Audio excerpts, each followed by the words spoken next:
Hello viewers, Paschimbanga রাজ্য সরকারি কর্মচারীদের ডিএ নিয়ে খুবই গুরুত্বপূর্ণ একটি আপডেট উঠে এসেছে। আপনি যদি পশ্চিমবঙ্গের একজন রাজ্য সরকারি কর্মচারী হয়ে থাকেন, ভিডিওটি আপনার জন্য হতে চলেছে খুবই ইনফরমেটিভ। ভিডিওটি মাঝে থেকে কোথাও 1 সেকেন্ড স্কিপ করবেন না, প্রথম থেকে শেষ পর্যন্ত অবশ্যই দেখবেন। চ্যানেলে ফার্স্ট টাইম হতে গেলে অবশ্যই চ্যানেলটিকে সাবস্ক্রাইব করে নোটিফিকেশন বেলটি অন করে রাখবেন এরকম লেটেস্ট ডিএ সংক্রান্ত খবর সবার আগে পাওয়ার জন্য। আর অলরেডি যারা চ্যানেলটিকে সাবস্ক্রাইব করে রেখেছেন তাদেরকে জানাই অসংখ্য ধন্যবাদ। তো বন্ধুরা, পশ্চিমবঙ্গ রাজ্য সরকারি কর্মচারীদের বকেয়া ডিএ নিয়ে সরাসরি সুপ্রিম কোর্ট থেকে কি নির্দেশনামা জারি করা হয়েছে রাজ্য সরকারের বিরুদ্ধে, তো চলুন বিস্তারিত প্রতিবেদনটি দেখে নেওয়া যাক।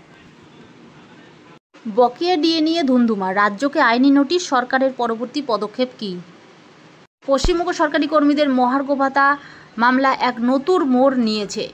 বকেয়া ডিএ নিয়ে রাজ্য সরকারের গড়িমসির অভিযোগে এবার সরাসরি আইনি নোটিশ পাঠালো সরকারি কর্মচারী পরিষদ। সুপ্রিম কোর্টের নির্দেশ সত্ত্বেও ডিএ না মেটানোই এই পদক্ষেপ নেওয়া হয়েছে বলে জানিয়েছে সংগঠনটি। এই আইনি নোটিশের ফলে রাজ্য সরকার এবং সরকারি কর্মীদের মধ্যে সংঘাত আরও বাড়তে চলেছে বলে মনে করা হচ্ছে। সরকারি কর্মচারী পরিষদের পক্ষ থেকে জানানো হয়েছে যে 27 জুন তারা রাজ্য সরকারকে একটি আইনি নোটিশ পাঠিয়েছে। এই নোটিশটি রাজ্যের মুখ্য সচিব, অর্থ দপ্তরের অতিরিক্ত মুখ্য সচিব এবং আইন সচিবকে পাঠানো হয়েছে। নোটিশে স্পষ্টভাবে উল্লেখ করা হয়েছে, সুপ্রিম কোর্টের নির্দেশ মেনে অবিলম্বে বকেয়া ডিএ মেটাতে হবে, না হলে রাজ্য সরকারের বিরুদ্ধে আদালত অবমাননার মামলা করা হবে।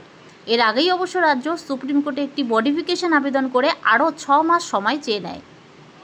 গত 16 মে সুপ্রিম কোর্ট রাজ্য সরকারকে 6 সপ্তাহের মধ্যে ডিএ মামলা সংক্রান্ত যাবতীয় প্রক্রিয়া সম্পন্ন করার নির্দেশ দিয়েছিল। সেই সময়সীমা 27 জুন শেষ হয়েছে, কিন্তু রাজ্য সরকার এই নির্দিষ্ট সময়ের মধ্যে ডিএ মেটানো নিয়ে কোনো ইতিবাচক পদক্ষেপ নেয়নি বলে অভিযোগ।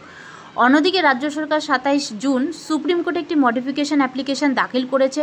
সরকারি কর্মচারী পরিষদের মতে এই আবেদনটি আসলে ডিএ দেওয়ার প্রক্রিয়াকে আরও বিলম্বিত করার একটি কৌশল ছাড়ার কিছুই নয়। পরিষদের দাবি যে রাজ্য সরকারকে অবিলম্বে সুপ্রিম কোর্টের নির্দেশ মেনে নিতে হবে এবং বকেয়া ডিএ মিটিয়ে দিতে হবে। নোটিশ পাওয়ার 2 সপ্তাহের মধ্যেই এই নির্দেশ মানা না হলে তারা শীর্ষ আদালতে আদালত অবমাননার মামলা দায়ের করবে এবং হুঁশিয়ারি দিয়েছে এই বলে। এই আইনি নোটিশের পর রাজ্য সরকার এখন কোন পথে হাঁটবে সেদিকে তাকিয়ে রয়েছেন সকলে। একদিকে রয়েছে সুপ্রিম কোর্টের নির্দেশ মানার চাপ, অন্যদিকে সরকারি সংগঠনগুলির ক্রমাগত আন্দোলন। রাজ্য সরকার যদি এই নোটিশের পরেও কোনো পদক্ষেপ না নেয় তাহলে ডিএ মামলা যে আরও জটিল এবং দীর্ঘস্থায়ী হতে চলেছে তা বলার অপেক্ষা রাখে না। সরকারি কর্মীদের আশা, এই আইনি লড়াইয়ের মাধ্যমে তারা তাদের ন্যায্য অধিকার ফিরে পাবেন।